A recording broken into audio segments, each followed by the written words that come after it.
I want you to tongue punch my fart box. Is it changing at all? Yep. Right. Too far? Little bit more. A little more? There. I can see the bags under his eyes. We're good. Jesus.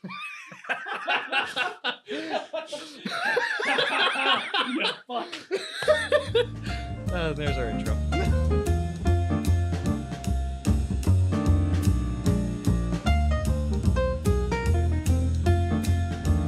Cool way to start happy hour. I know, right? The sad hour. Yeah. Sad ending. Clink. Clink. Hello, Theodore. We're glad you could join us, aka Caligula. Hello, and welcome to Happy Hour, the weekly, that's right, weekly game and tech news show here, part of the Strange Gaming Network. Sure, it's not daily. It could be daily. I mean, if you guys are willing, my body's willing. Enable. On my left, Dispatcher Mark Plover. the dispatcher Mark Plover, and the right, Handsome John. Handsome John. And I am also one of your hosts, Brent Metcalf, the jester head himself. Before we go any further, though, I would like to discuss the special guest star of the show, Suntory Whisky. It's their Toki brand. It is $35 here in the great state of North Carolina. Maybe a little bit more, a little bit less, depending on where you are because of how taxes work. But this is a Japanese whiskey. It is made in the style of Scotch, as most Japanese whiskeys are. And I kind of recommend going out and getting it soon because there is a huge deficit of Japanese whiskey going on right now. Yeah. Interesting. Because of how they make the whiskey and the fact that they burn through it so quickly because it became very popular globally and they did not have the stores for it. So Really? I don't think we need to worry about this brand, but not this specific bottle, but Suntory has a cheaper brand of whiskey they released in Japan that is no longer available, like for the foreseeable future. So if you're at all interested in Japanese whiskeys, now would be the time, try. because if you wait too long, they may not be there. Or don't. We'll drink the rest. But that was some useful information, and we like to think that we're full of useful information here because there's a lot of noise and discomfort out there. Well, But this is the important. First, over to the dispatcher himself because he's going to talk to us about what's going on with Facebook and their back end, if you know what I mean. So it ain't just Facebook.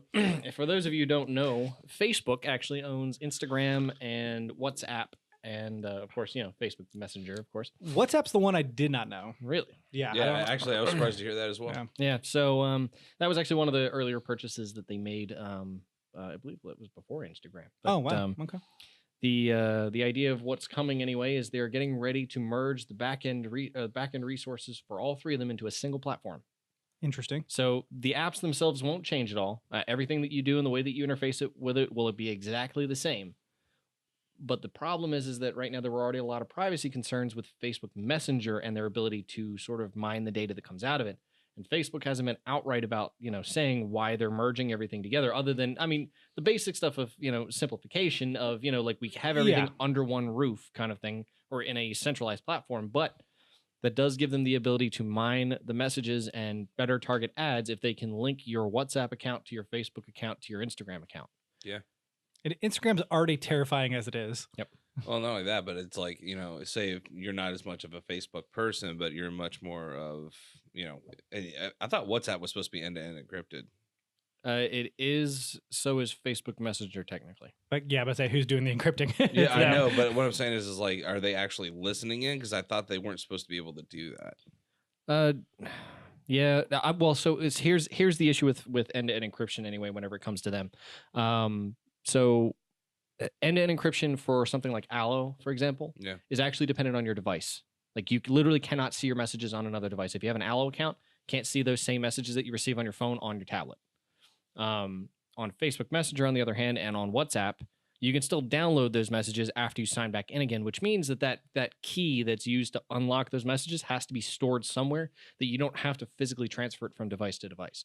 So, for example, for Allo, I can back up my messages somewhere else if I want to anyway, that's done in a different type of encrypted fashion anyway, or back up that key somewhere if I want to, that kind of thing. But realistically, I have to find some way to transfer it to the other device. Facebook Messenger, on the other hand, you sign in, you got your messages. WhatsApp, you sign in, you got your messages. Same Instagram, same thing. So it sounds like they're using the vaguest sense of the words, end-to-end encryption. Right. The idea, they say that they're targeting that kind of stuff, but like Allo was built with the idea that this is end-to-end encrypted. Yeah. You know, granted, so was WhatsApp at the time, but that's of course that's also why WhatsApp got kicked out of Russia. But yeah, but so I mean, is this something other than the advertising scare and the data scare? Like, what else do you think this is? Is this them combining platforms eventually? I think this is so for them. Like, yes, there is the benefit of them being able to pull your data out of another platform, and that's honestly, I would expect nothing less out of Facebook at this point. As bad as it sounds, that's kind of the status quo for them. Yep. And people are going to continue to use their platforms, no different, even if they don't know that this is coming. You know, like, even if they do know this is coming, because well, it's a pretty good service to have. And WhatsApp, the point is again that it's end-to-end encrypted, but and I don't really think this is going to have major ramifications on them. The people who are already watching this and the people who are already against Facebook, who don't use Facebook Messenger, don't use Instagram's messaging system, don't use WhatsApp, that kind of thing, are already not using them. So they're not going to be, they're the ones who are going to be screaming and crying about this, but everybody who doesn't really care and uses their services anyway are just going to continue to use it. Fair enough. I don't think this is going to have a major impact on them, but it is something to note that all of their services are coming together. And for most people anyway already have their Facebook account tied to their Instagram account, but most people don't have WhatsApp anyway. Tied into it, yeah. Right. But if you use the same email address, if you have the same name, if you have the same phone number, anything like that still tied to it, they can link your account that way. And eventually they'll be able to just take your blood. You'll prick it on the phone and boom, now you sign know in. who you are. You'll be able to sign in that way. See, like my whole thing is I don't care about the advertisement part. Go for it. Whatever. It's their business model. Yeah. It's the, like, I'm going to make a profile of you. And I'm like, that's just super invasive. And I don't know things that you know about me. Right. Like, man, I didn't realize I watched that much hentai. What's super interesting is that if you go on John's Facebook, all it is advertisement for puppy suits, like costumes. Very weird. Moving on. Speaking of phones, windowless vans. What's going on with the Android Q? Android Q. Q for question. So I am actually extremely excited. Now, granted, this is stuff that already exists. This is technology that's already here for the most part. Android Q is right around the corner and has two leaked interesting new features coming out. The first one in particular is the ability to use Face ID or a similar technology kind of thing, which I have wanted for a while because I have the ability to unlock my phone lightning quick with, my face using the camera on this. But the problem is they don't have an API to be able to do it throughout the phone. I still have to use my fingerprint to authenticate with Google Play. I still have to use my fingerprint with my LastPass security for my passwords and all that stuff. But like, I can't use my face for those things because there's no support for them on Android. So the problem is that the code doesn't this is people who are decompiling the Q preview. Yeah. They're finding code that looks like it's pointing towards it, but it's not quite finished yet. And the issue is that Android Q is supposed to be like right around the corner. Just put a day one patch. Well, actually, they're thinking that may not. The prediction is that it may not come out till later this year. Okay, like somewhere around like middle of summer. That would make more sense, I think. Yeah, but that also points to the fact that maybe Samsung phones, the upcoming Samsung release phones, are already going to have it, or they're going to have a prelim copy that already has the finished code done for it, something like that. Yeah. Would there be a reason why they wouldn't be able to? Would they need, I guess, permissions from? They need devices to test it. The problem is, like, they can say that they want to put an API in to do this or that all they want, but the problem is if Samsung or Google themselves or LG or HTC, whoever else, isn't building a phone that has any kind of dot projection, similar to what Face ID is on iPhones, they have no way to test this out. They have no way of validating that this is going to work correctly. Okay. But I'm excited. Is there going to be conflict with developers to be able to use that stuff for passwords and stuff? Oh, no. Because the idea is that they'll have support for it or they won't. But the nice thing is that fingerprint is still popular enough that that's not going anywhere for a while. People still use that enough. Better yet, nobody has a phone yet that does face unlock anyway with Android yet that's supported in Android. So there's really no way for them to I guess take over with it and cause a whole lot of conflict with it. Developers will slowly start to roll it out as it becomes available. Like LastPass will probably have it integrated by the end of the year. Yeah. Google Play will have it integrated right up front. Obviously, it's a Google product. You want to be able to use it everywhere across your platform. But other services that allow you to use your fingerprint, like banks and things like that allow you to sign in, that stuff's not coming until later anyway. I don't even use the fingerprint because I don't trust anybody. They could just steal my finger. They can't memorize my code 0000. But I digress. Or your password. Correct. Test 1, 2, 3.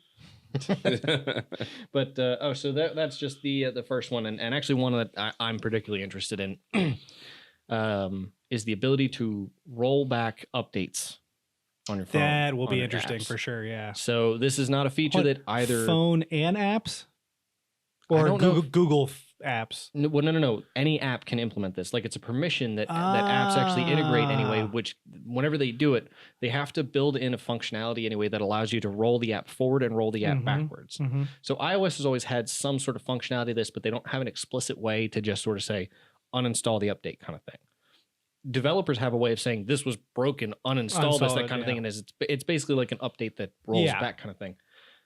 Android, on the other hand, has never had anything like this, but the difference is supposedly once you go to the app view, you're supposed to have an explicit ability to uninstall previous updates to the app. Like, let's say something breaks your ability to use the app on your phone in a particular way, you can hit rollback and skip a particular version, that kind of thing. That will be so genius, because one of the biggest issues for app developers on the mobile market is new platforms coming out and just the updates bricking games on previous, like Infinity Blade had that issue often. The original Infinity Blade, as more iPhones came out, that's why it's not available anymore. They pulled it off, I think, because they just were tired of updating it. So if you had the functionality, be like, no, this update is where I'm going to play this game. That's phenomenal. Yeah, exactly. Agreed. That's really cool. Yep. No, so that's one thing I'm particularly excited in, especially being an Android developer. The ability to just sort of give them the option to roll back an update and pull an update off the App Store if I wanted to, or off the Play Store, that kind of thing if I wanted to. Yeah. Fantastic. Agreed. Well, no, that like Marco Polo, we don't like the new design. Yeah. And bringing that back to what we had would be, I don't know, important to me. It would be amazing. I've already done it. I don't mind it. Really? Yeah. It's because you're weird. Has anyone here ever played Dangerous Fishing? No. It's from Half Brick Games, I think. It's the same people who made the Jetpack Joyride and all that. Yeah. You know what else is Dangerous Fishing? Speaking of fishing, I was getting there. How dare you cut off my segue, sir?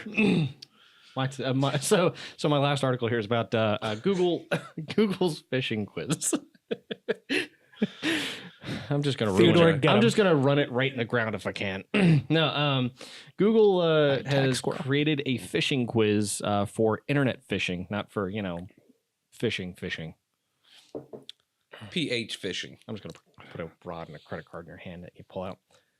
Anyway, phishing scams anyway are all over the internet. Everyone knows you've always gotten an email that says, "Oh, hey, check out this link," that kind of thing. Everyone's gotten some sort of phishing to some extent, even if it's your company that you work for, that sends you some fake one to make sure that you can actually handle, phishing scams, that kind of thing in your own email. I've failed. I get them rather often. Anywho, do you ignore them? Yeah. Okay. I mean, like, do you because there's always a process. Not always. No. So I actually, previous employer, I had asked specifically what the process was, to the person who was supposed to be in charge of that kind of stuff, and they were like, "Oh, I don't know, to delete them." So there's a process that corporate overlords have that is unbelievably retarded, and I hate it. So it's super easy and dumb. It's fine, but I just ignore them now because I don't care. I'm like, oh, okay, delete. Man, he's just not answering any of these phishing emails. My company is still bombarding me with, you need to take your cybersecurity certification. I was like, I'll get to it. Anywho, for those of you who might be susceptible to phishing scams and that kind of thing, Google now has a quiz that you can give to people to test their vulnerability to phishing scams. And the idea is it sets you up in particular scenarios and that kind of thing, and it asks you to check to see is this legitimate or not, or is it phishing kind of thing. And it presents them with a good couple of I guess things to look at and different types of phishing scams that are out there from, they're all social engineering to some extent. The idea is that some of them are a little bit more trickery of, like this is a friend versus this is a bank or, whatever it is, to try to steal your information. Oh, this is the IRS, which is my favorite one.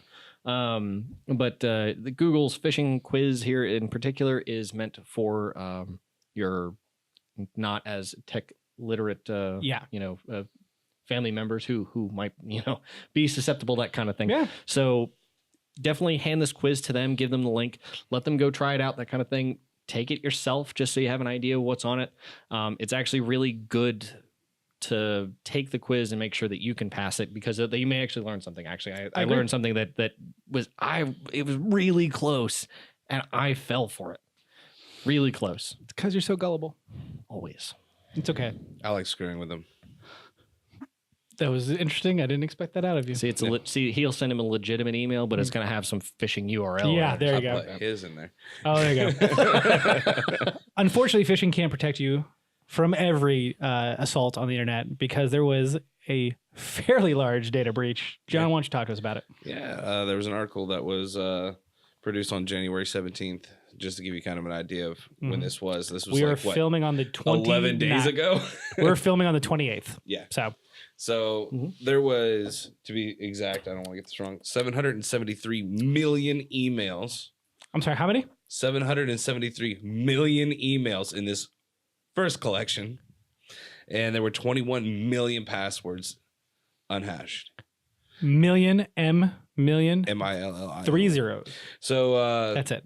Have I Been That's all there is Pwned to actually know. released this like basically this conglomeration where you could type in your password to see if it's been if it is vulnerable, if you wanted to see if it's been. That sounds like a scam in itself. I know it does. It does. What it is it's they've taken the data and they basically allow you to put in your email or your password to determine if it's been utilized If or not. there's a match. Not in combination. There's no login. This is a literal. It's literally just you type in things to see. You can type in any kind of correct. thing. And so I checked one of my previous passwords I no longer use has definitely been pwned. Yeah. And then one of my older emails has been pwned. But fortunately, I've moved away from them. Who was it? NerdWallet? Credit Karma? One of the other. Yeah. They had actually sent me an alert that one of my accounts from some gaming company that I bought a small game from like a long time ago had actually like taken like my email and my password, and they have you verify your account through an email and stuff like that to make sure that it's you. So then I checked it to see what the password was, and it only shows the first and last couple characters. Like, oh my gosh, that's actually like, I mean, it's an old password I use, but that's an old like somebody has that. It's actually really cool. So if you have, we'll put the link down at the bottom, and you can go check to see if any of your stuff has been down. The bottom is the bottom. Yeah, it is very important. Bikini bottom. Once again, sandy cheeks, bikini bottom. There are plenty of people who don't quite understand how this stuff works, which is one of the reasons why we like to talk about it. But also, the internet can really own you. You can damage your credit. There's nothing worse than becoming an adult and realizing that you're having trouble buying a car or getting a house or even renting a place because it was completely ruined by somebody else. So make sure you're paying attention. Check your passwords, check your emails, Social Security, all these things. They all seem to be interconnected these days. So check for yourself. Well, and the interesting part too is like, according to this database, he every time there's a mega breach like this, it's updated. Yeah, there's 10 million new passwords that were added to this database. And this is this is actually this is exceptionally recent and fairly new. And this is apparently not the first. This is only like the first of like 7 possible. Someone downloaded it onto cloud called Mega, MEGA. Never heard of it before, but it's an iCloud service, and then it was just distributed to like 2,000 databases, and it was gone. And apparently, like, people are saying, like, this is like his test. Hey, here's some of my product. I'm going to sell the rest of this later. Yeah, pretty much. So if you don't really care about what you have going on, then don't worry about it. But if I were you, I would change all passwords to everything and anything you could think of. Also, they were using these passwords, and it already has been, where they will, I forget what they call it, but basically they take these and they use them on different websites like Netflix, Hulu, whatever. And so if you use the same, username and passwords, then they'll just try it and just brick force attack all of your stuff. For that purpose specifically, I will make a recommendation for a service called LastPass. Yep, I was going to say that too. LastPass does a good job of generating passwords for you, but it's a password manager, so they've got plugins and utilities and things like that. I'm not paid to say any of this, by the way.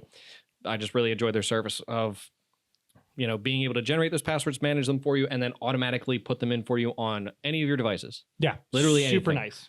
Browsers, phones, anything. Yep, big fan. Yep. So moving away from some depressing news and on to the fun stuff. Woo. I hear that EA is actually listening to customers these days. Yeah, believe it or not. Since when? I'm a Battlefield customer. Since when? Anthem is actually getting a social space because of customer feedback from the alpha. And unfortunately, it's this social space, which is going to be called Launch Bay, will actually not be available for the demo. It was at first they wanted it to be, but they said they had already put the borderline on the demo so that way it wouldn't be messed with after the fact. Which people were upset about. Yeah, like it's a 6-week demo. Why would you wait 6 weeks to give it? Like that's how demos are made. That's how builds are made of technology. Okay, if you don't understand how software is made, anytime that you're getting a piece of software that was completed weeks ago, if not months ago. Not everyone is Amazon and does a release for something or a deployment for something every 13 seconds. Okay? Correct. The majority of us out here, do stuff once a month at best. Yep. So therefore, that 6-week build is still a really nice build, and stop complaining. Seriously. Yeah, and they did say, oh, by the way, this demo is not going to represent everything of what it's supposed to be, but it's supposed to give you a good idea of what to expect. Launch Bay won't be in it, but it will be in the game launch. Oh, cool. That's awesome. So that's something to look forward to. And it's kind of cool. You get to see all your stuff that you've made, and you get to hang out with friends and do what you need to do, get your contracts. And well, I think that's really nice because I mean, the one thing that I thoroughly enjoyed about Division was that it was almost the opposite, where the entire world's a social space, but you had your hub where you can kind of go in and do your stuff and be alone. And so you had a little bit of time to kind of meander on your own, and then you could get together. So having something on here where they're already going on missions together, here's your space where you can kind of hang out. That's really cool. Yeah, and I totally appreciate it. Like, it makes sense. It was a really good move on their part for listening. Yep. So, agree. Another thing at which there's something involving space that you have to talk about, John. Go. Shenanigans. Yes. Oh my God, you blew my brain right there. I wasn't even going to talk about that yet. I was literally going to. Never mind. Jesus. Metroid Prime 4 is halting development. What? Boom. It's done. Stopped. Everything has been wiped out. What? It's not happening. I'm kidding. It's still happening. Yeah. But they are starting over from scratch. I was about to say, I was like, I did not read that. Yeah. They decided to go with the American Retro gaming company. Retro Studios. They were original makers of the Prime series. Yeah. So they worked on the original 1 through 3 Primes. Yeah. And then they also worked on the Donkey Kong games, the newer ones. Really? So Tropical Freeze and whatever the one was before that. I can never remember. I mean, it makes sense why I didn't play it, why I wouldn't know. But yeah, that's really cool. So I'm excited because that means it's going to be brought back to what people really want. Yep. It means that they're listening. Nintendo had a whole, the president of Nintendo came out and said, I'm very sorry. They had a whole video. Yeah. It's like 3-minute long video. It's a 3.5 minute. Yeah. Yeah. It was, I just watched it not too long ago. It was great. I was like, man, transparency is becoming a thing. Yep. I like this. Let's keep going. This is what Which is what I was going to say. The transparency part with EA is great. They're talking to people. They're being real with them. Like, this is what to expect. This is what we like. This is what we don't like. Awesome. Yep. Oh, this is messed up right now. We'll get to it. Like, it's something we've really needed. I agree. As expecting consumer, and they know not to make their customers mad as well because the people are vengeful with their wallets. Did you I don't know if it was in the video or not, but apparently there's a story circulating that the original plan for Metroid Prime 4 was they were trying an experimental multi-studio approach to the development of it, so it was like across the globe, and it wasn't that it wasn't coming together, they just weren't sure of the product, and Retro came to them with a demo and we're like, here's what we think it should be, and they're like, we're halting development now and we're going right to that. You know what Metroid is. So very cool indeed, which is awesome. I'm actually really excited that they said, you know what, this is worth it, we want you guys to be happy, we're willing to sacrifice everything we did, but we're gonna be upfront about it. Done. Sweet. Sounds like that game's not gonna be out until at least 2020. Yeah, when the next generation consoles launch. According to a new article from Gamasutra, it looks like 18% of devs that have been surveyed are currently working on next gen console projects for 2019 through 2019. So like into 2020. The interesting piece here is that only 2% of those are exclusive, but this also includes a bunch of numbers on PC, mobile, and Switch as well. Interesting. So we have been discussing this back and forth a little bit, and I think we could probably argue that you could take those platforms out and you'd easily double that number.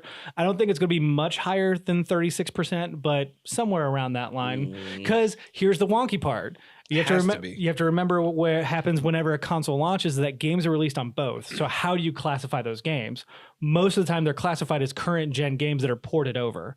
So realistically, there's probably about a 75% development cycle going on right now. Yeah. Right. But those like that breakup of 40 something odd games is going to go also on previous platforms. Yeah. Well, and that's kind of was my point with like Last of Us. Like, I don't know if they're going to do that where it's good. If it's backwards compatible, I think that it's going to release on the next generation. Even if it's backwards compatible, I think they're going to release it on 4 and then they'll do a remaster on 5 because you could be like, hey, we've scaled up the graphics, we've done all this, and here you go. Plus, that's what it has they all the did DLC with the first one, so it would make sense. But at the same time, it's reverse compatible. Yeah, I mean, if it is, then it would be different. But they still release remasters of stuff on Xbox One, and Xbox One has a very large library of backwards compatibility. So I think there's enough of a market for people who care to do it. Yeah, I mean, I loved Last of Us. I bought it on both. I didn't give it. I think I that number I would believe that after March, after everything is said and done, and with this giant cluster that we're going to have in February, I think you're going to see that number probably escalate pretty quickly. Yeah, it will be interesting to see what happens. Indeed. Moving on to small-time developers. It looks like modders are trying to utilize machine learning to help them bring up to snuff older games. So they're basically taking all these higher renders or what a higher render of old like backgrounds and polygons look like and feeding it to this AI so that it can start discerning the best way to take old games and refinish them with the higher fidelity graphics. Really? They're literally going to be like, we made this remastered game and it didn't cost us anything. Yeah. So they're basically borrowing things like Final Fantasy 7 and 9 have been re-released on PC and PlayStation, and all they did was like smooth everything out. Well, yeah, they're taking the remastered versions and the originals and just bridging the gap. Yep, and they're That's like, hey, amazing. Here's how this happens. Here's a game that's not been remastered. Can you do it? So I thought that was fascinating. That is really cool. That's a huge step in AI, though. Mm-hmm. Like you're talking about, they're going to be programming themselves. So machine learning's really to do something. Depending on how you full on Matrix. Depending on how you program the machine for machine learning, it should be more about what you show it and handling the edge cases. So we'll see. This is not an old project, but it's not a new one. They're like 2 years in, still kind of working out the kinks here. And I will look up once I'm done talking. Well, since I'm not the tech guru and you guys are more along those lines, I was more thinking like, all right, so is the AI taking your algorithm and utilizing it, or is it coming up with its own algorithm and coding its own thing? So the idea is that it's an algorithm to learn an algorithm, but it has certain parameters and bounds to stay within. For example, I mean, if you've only programmed it to be able to take and learn 3D environments and that kind of thing and understand what the difference is between two particular 3D environments, that kind of thing, and then bridge the gap between them. So if you're taking like the original version of a Final Fantasy game and then the remastered version of it, that kind of thing, and putting the two scenes side by side and say, play these scenes through and then bridge the gap between them kind of thing. There's a very specific bounds that has to stay within to I guess write its own algorithm to be able to repeat that on something else if you plug it in. Yeah. Because the whole point of AI is the ability for flexibility where it writes its own variables of what to take in and how to spit it back out the other side, which is an algorithm in itself. So it has an algorithm to write an algorithm. And then it's going to use it against people to make us better. And then it's going to get rid of us. And according to this article, in a 3D environment, the piece of software is called the AI Gigapixel, and it's something similar is actually already being utilized in larger studios. This is how they're able to kind of pour out these games faster. So interesting, super fascinating. I mean, I'm glad to see that somebody's using open source AI or whatever to try to benefit the community, because the modding community has always been a big thing for various games, kind of thing. Smoke it. Yeah, buddy. Smoke it. Smoke it. Moving on to the final piece of news. I was going to segue this, but I'm just going to go right into it. Metro Exodus has decided, the publisher of Metro Exodus has decided they're going to move themselves off of Steam and onto the Epic Game Store. Yeah, even crazier, every single pre-order on Steam will be honored on the Epic Game Store. Really? And Valve is not very happy. They say it's incredibly unfair, but they said they can't do anything about it. No, they can't. Dude, man, they're making some serious. So yeah, I'm surprised already at a lot of the moves that have been made right now that Steam hasn't really done anything. What is their freaking game plan? Have they made one? Have they said anything other than that? This sucks. So I think we're hearing a few cases, and you're not wrong. Yeah, but these are big cases. Well, that's fine, but there's still literally hundreds upon hundreds of big cases that still exist on Steam that are still getting released on Steam, that kind of thing. That they're still making money. Don't get me wrong, but they're starting to feel the burn. Obviously, I think this coming fall, 2019 fall, is going to be the real test. Now, Steam has summer sales, they have winter sales, all that's going to easily help them. But if we have, because Call of Duty's made its way onto PC. Well, yeah, because it's through, since Activision they use their Blizzard, own. Well, no, since they own Blizzard now, it goes through Battle.net. Yeah. But we're also seeing, EA has Origin, Ubisoft allows sales on Steam, but you're able to use their download. Uplay. So I think that when we have these larger titles come out, it'll be really telling if they release on both, one or the other. We'll find out. The only one who still releases on Steam as well as their own platform is Ubisoft. Is it only Ubisoft? Yeah. So you can't buy EA games on Steam? Nope. Oh, well, there you go. If you're gonna buy an EA game, you got to buy it on Origin. Okay. Yeah. Is it Origins or Origin? Origin. Singular. Like a genie in a bottle, baby. I like the one with S better. You gotta run me the right way. Gotcha, buddy. But that was the important come back next week. More of that. However, it's time for us to move on to the topic of the show. I don't know what that was. I was looking for some form of conversation, and both of you took a sip as I was talking. So never mind. So are we going to go with mine or yours? We're going to go with yours. The topic of the show, John, why don't you go ahead and let us know? All right, want me to tell? The rat race of consuming data. Do you feel it? Because I do. So, and does it affect you negatively, or do you feel like it's positively pushing you to be more at the cutting edge of? I feel like my data's been stolen by one company now. It's been stolen by all of them. I feel like we should clarify a little bit more the entertainment value of things. Yeah. I'm sorry. Let's not talk about knowledge based, learning or anything. Yeah. This is strictly for entertainment. This is an entertainment show. Why talk about stupid things like that? So the streaming wars between Netflix and Hulu and, whether or not you're keeping up with the latest game, the latest up with book, the podcast, whatever. How does that make you feel? Do you feel anxiety prone? Do you feel like you're fine? Do you keep up with it? Does this bring you down? We're part of it here, so you're not wrong. We do contribute. We're part of the problem. We're part of the solution. See, my thing is we're part of the solution because we're trying to give you the important shit. You're the one that has to edit this.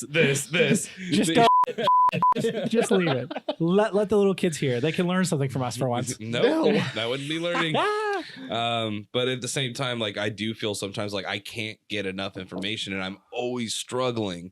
And it does cause a little bit of anxiety, I guess, if you want to call it that way. It doesn't affect me as if you would think of a person that has true anxiety. It's not the same level of mental anxiety as someone who is having going a panic attack or something like that. But it's definitely something you're just man, you're frustrated. You can't get on top. You're always just digging. So this is a very interesting question because what? After coming back from the honeymoon, I have done a complete 180 on how I consume a lot of content. It's great when you get away from it for a while. It is. Totally different perspective. So I went away, didn't listen to a podcast the entire time, which is very abnormal for me. I usually listen to a pod. Constantly. Yeah. For 8 hours a day at least. I barely. It doesn't work. That's what I keep telling people. They don't believe me. I just lie a lot, and they're like, "He's really good at his job." YouTube? Nope, that's porn. Working hard, hardly working. Both. Yep. I got away from Netflix. I wasn't watching streaming services. Even video games. I had a Vita and a Game Boy Advance with me, which I picked up and played, but not only on the airplane. Yeah, not really. I was gonna say. The kind of trip you guys were on was not really conducive to doing that kind of stuff. I still wanted to bring it just in case. And so coming back here, I looked at my app and I used Podbean. It was you have 52 episodes you haven't watched. I was like, no, I don't. Delete. I'll pick up a new. I went through my podcast and was like, I'm tired of this. I'm tired of this. They've changed their format. I don't like that. I'm done. There's Hello from the Magic Tavern is like a really funny, jokey show that's improv that's based in like the land of Foon, which is a parody of every fantasy trope you can think of, and they're hilarious. Interesting. But I was backed up by 5 episodes, and I was like, I could devote time to this, but do I really want to devote time? Like, this was a habit almost at this point. Yeah, it's not necessary anymore. So I dropped it and moved on to some other ones. We were discussing the disturbing episodes of podcasts I was listening to earlier, but also dropped them and then moved on to picking up more books and playing. Is that going to be a part of this episode? I mean, probably not. Okay, I'm about to say we're going to put a content warning on this one. I'll say if they really want the X-rated blooper, I could. Like, it's not really X-rated, but if you want the R-rated blooper, I could throw it at the end here. That's pretty X-rated. I mean, we don't need to discuss the merits of whether that was or not. But it's interesting because I will be 30 this year, and it had nothing to do with anything other than I wanted a little bit of time back. Yeah. I just wanted a little bit of something where I don't have to worry about this. And Netflix is the same way, where there's countless shows and movies. I still have yet to go through Bandersnatch, and I probably won't at this point. Yeah. Just, it's gone. I've made it halfway through, and it was sort of like, I got too many other things that I'm doing right now. It's in the past. It totally got me. The thing is, I was by myself, and I was like, I don't know what to do. And I was like, this is cool. Yeah. This got my attention. And I was there for like 3 hours just going through all the endings. I thought it was cool. Never say never, but it's just not on my I would experience back burner. I really would, Yeah. because it is a totally different way of looking at it. I think you would be remiss to not be in the conversation when something like that comes up in the future. Maybe I'll do it before KH3 tonight. Before what? KH3.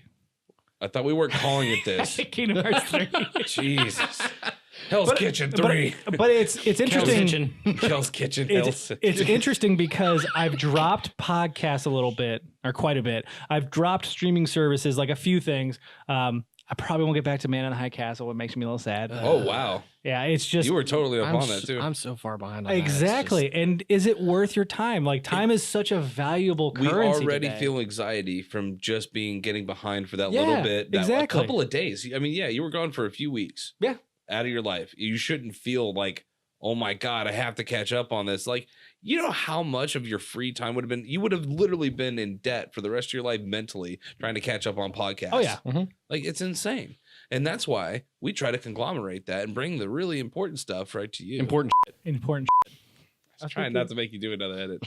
Oh, no. But that's why I like shows like... more than have. Had to do the F-bomb. But that's why I like listening to the stuff like, Game Over Greg's Daily Show, the game podcast one. Kind of Fun of Games Daily. Yeah, that one. Yeah. I'll listen to that. If you want to advertise here. Like I'm feeling frisky, like I'm driving, having a long drive. I want to listen to it because I really like Greg. I like what he gives. Hashtag fan plug. Correct. More like fanboy. I mean, me and him were really up on it hasn't been the same since Colin and Greg split, to be fair. We don't have to discuss that on the podcast. I know. But at the same time, that tore me away from wanting to listen to gaming podcasts for a long time. And it took me a lot of me to pull back when they left Beyond. Yeah. And then I was okay with it. And then all of a sudden after the next one, I was done for a really long time. And then we came back from Ireland and I haven't listened to any podcasts. None. Yeah. Really? I've totally almost stopped listening. I mean, I even still like them, like Myths and Legends and Lore. Oh, yeah. All of them. I love those podcasts, but I'm like, I just don't have the mental want to get back into this regime. Yeah.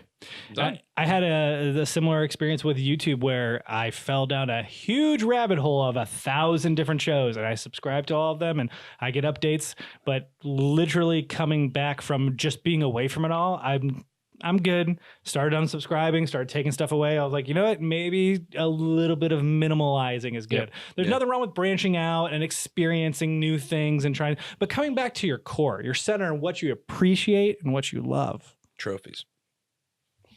Our show.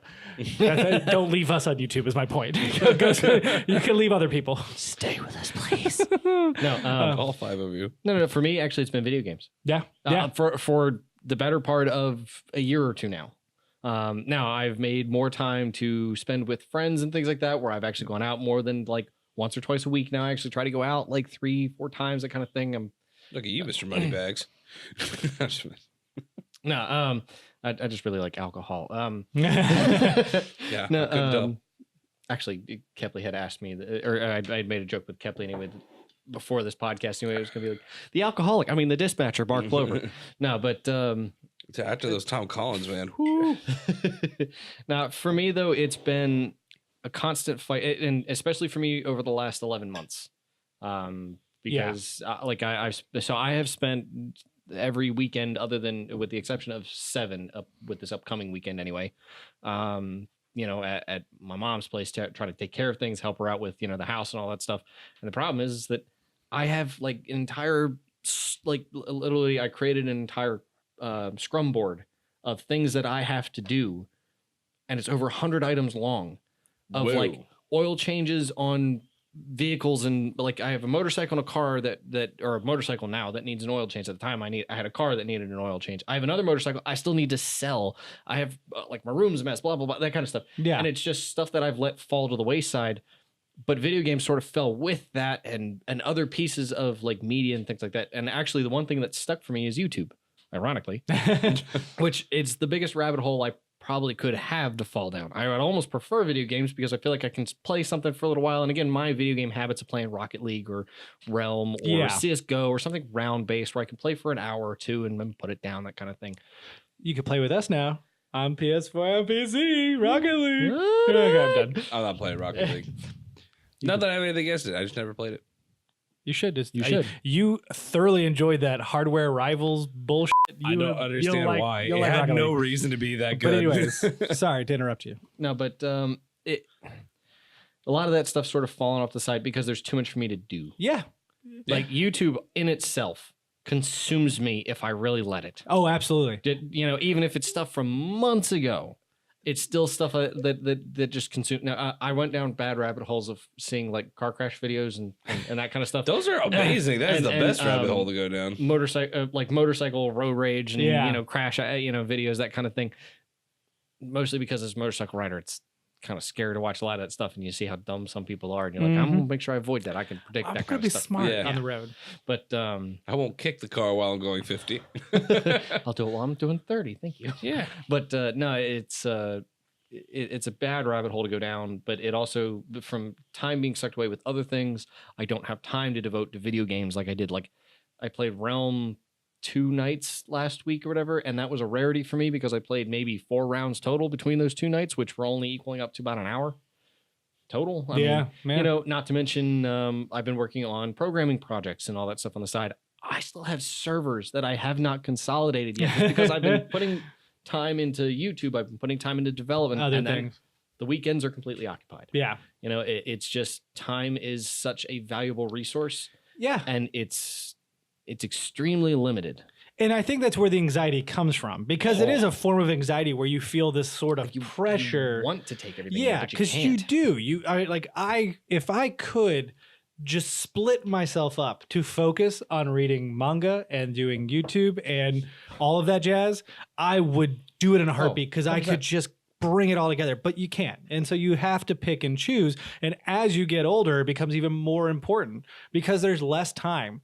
It's such a hard thing to quantify and describe because you don't notice it. Yep. Like you're talking about, like you've had all this stuff pile up until all of a sudden you put it on paper and you're like, oh, wow. That's a lot. Yeah. Well, we're seeing 52 notifications or whatever, or 52 unread podcasts. It's just in front of you, and you're like, wow.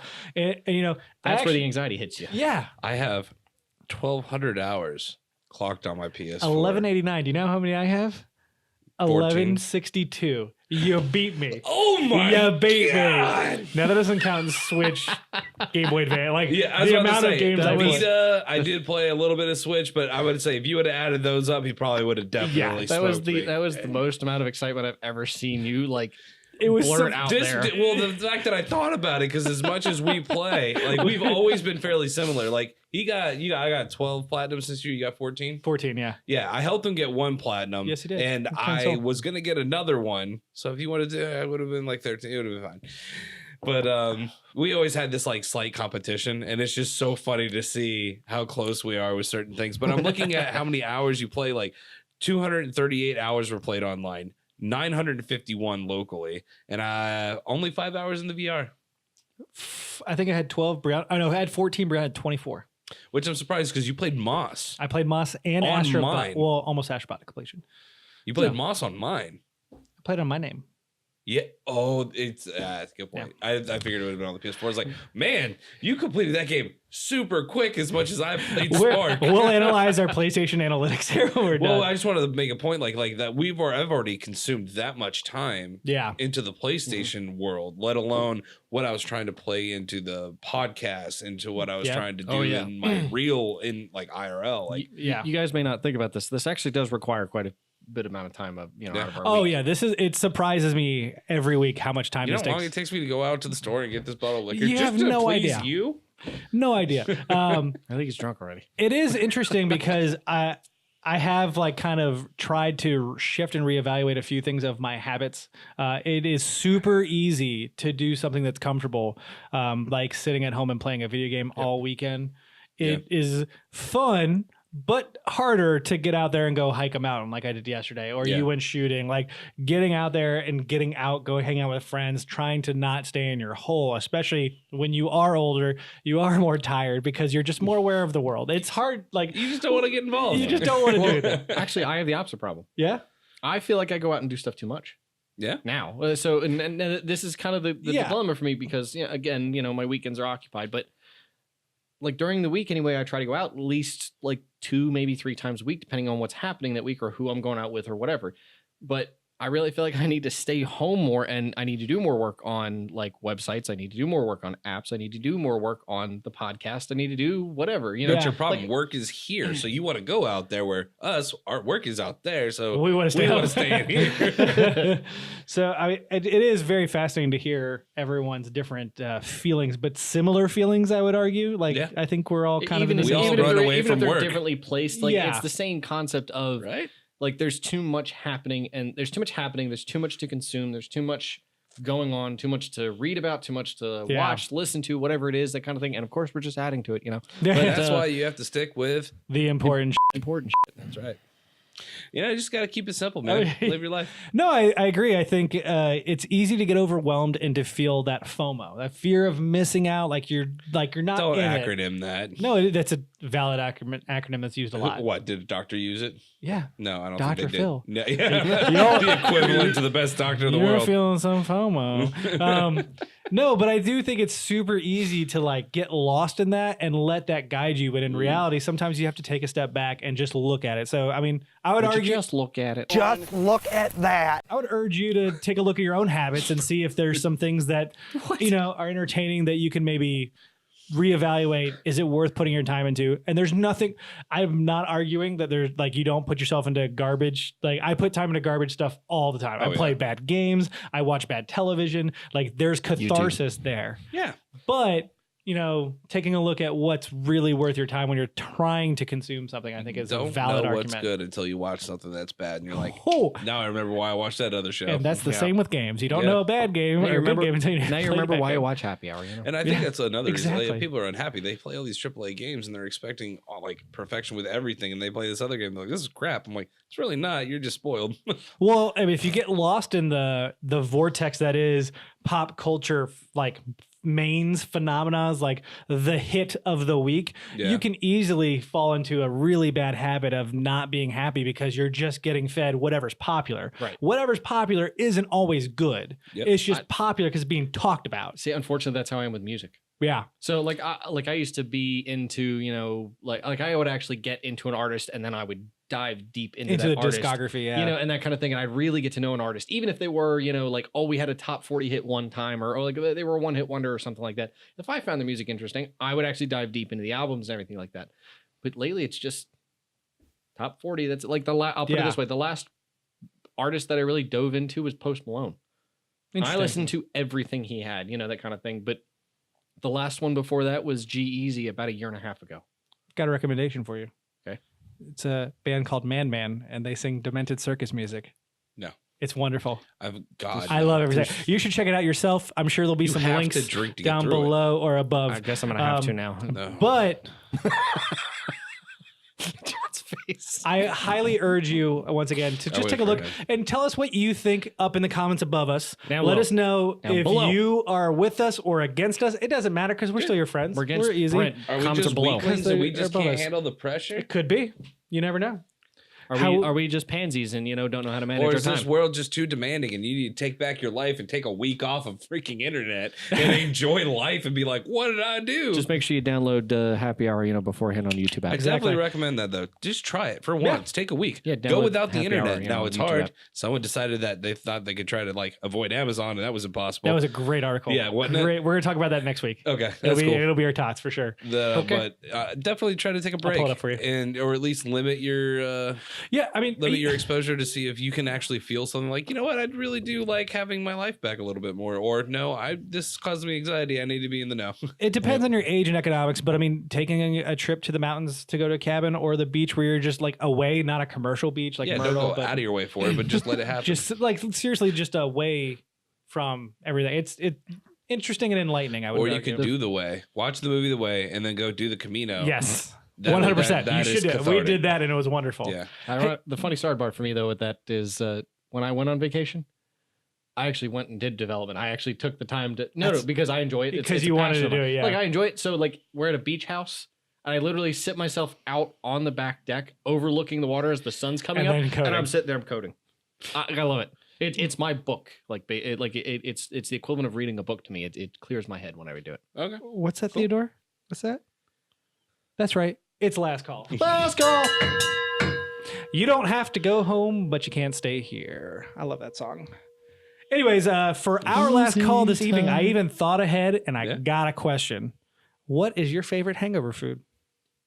Oh, ooh, that's the easy one. All right, talk to me, Goose. Cookout, 100%. Like anything specific, or is it just cookout? Big double burger. No, so actually, this is actually my normal cookout routine, just because I really enjoy it. It's an alarm. Cookout. For those of you who don't know cookout is something that's very local to North Carolina, South Carolina, Virginia, Tennessee area.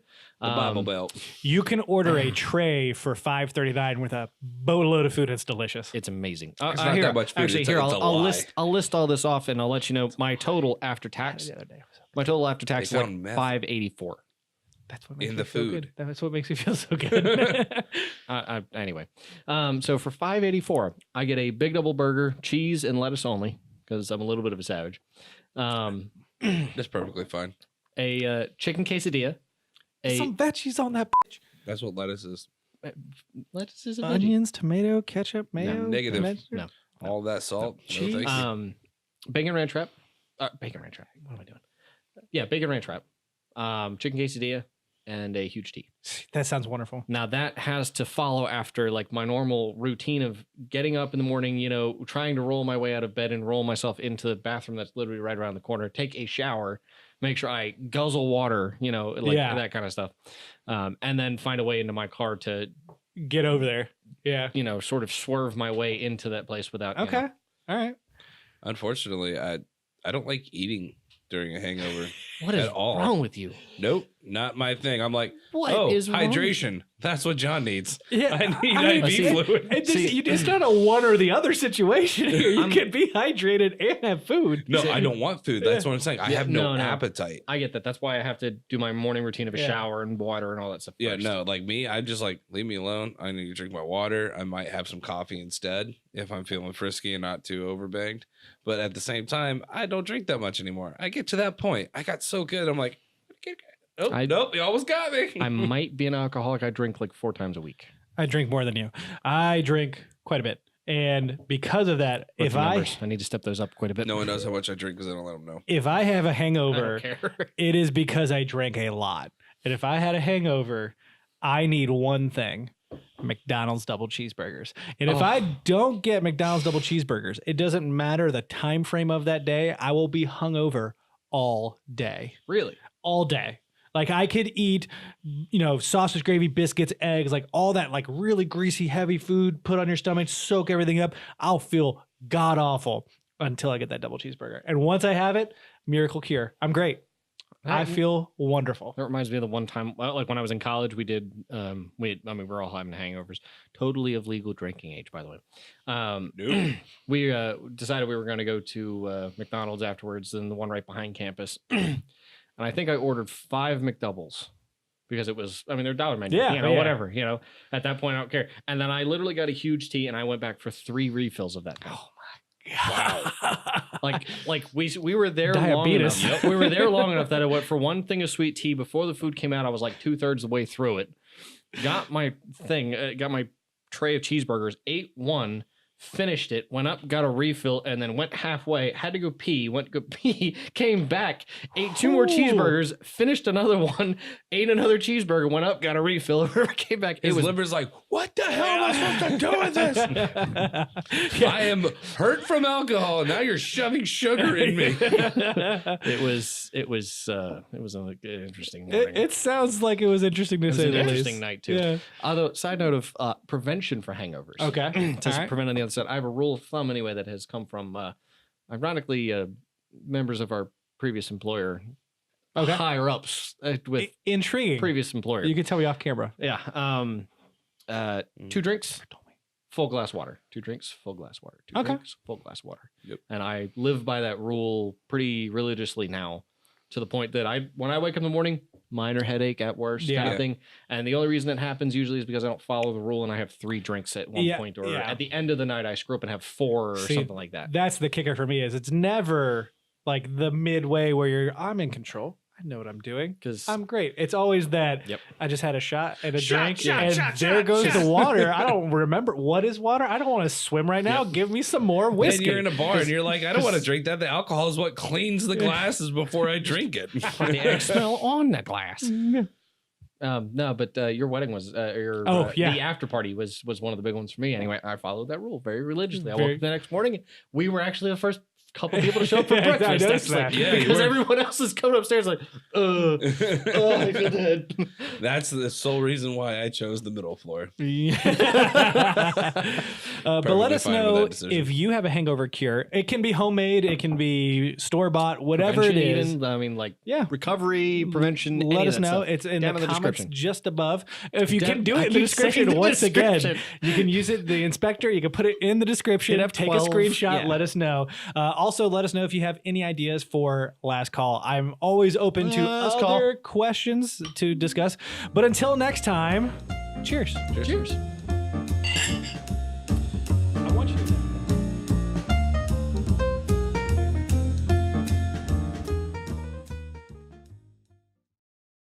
Viewer discretion is advised. Yeah. Hello, Theodore. Okay, so he was a fun king, though.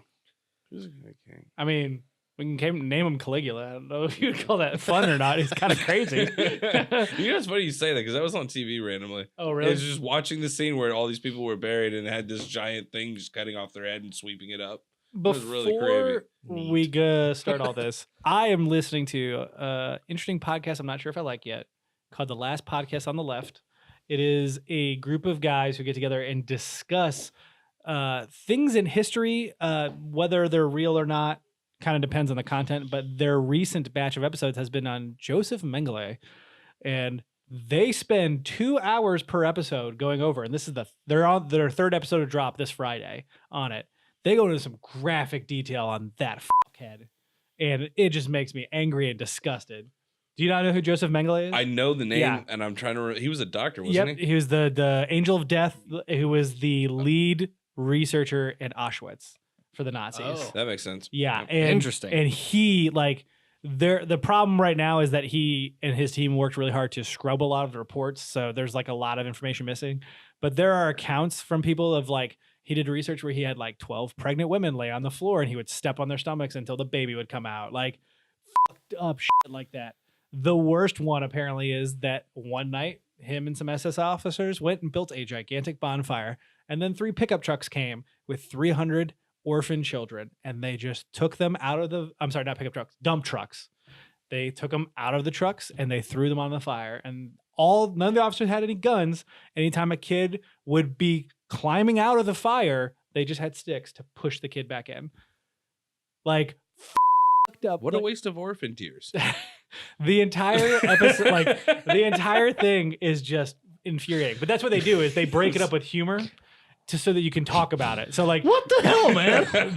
Their running joke was they've got Home Improvement fun facts. So every time they get to a super dark one, they're in case you didn't know, Home Improvement was called this in Germany. What that actually means is who swings the hammer, things like that. Who swingeth the hammer? So yeah, so my brain's in like a weird place because I saw this Fire Island documentary or the Fire Festival documentary, and then Joseph Mengele. Now I'm in a weird place. Thanks. here for you, buddy. Jeez. Alrighty. Well, now that we talked about God, that's more scotch after that. yeah, I know, right?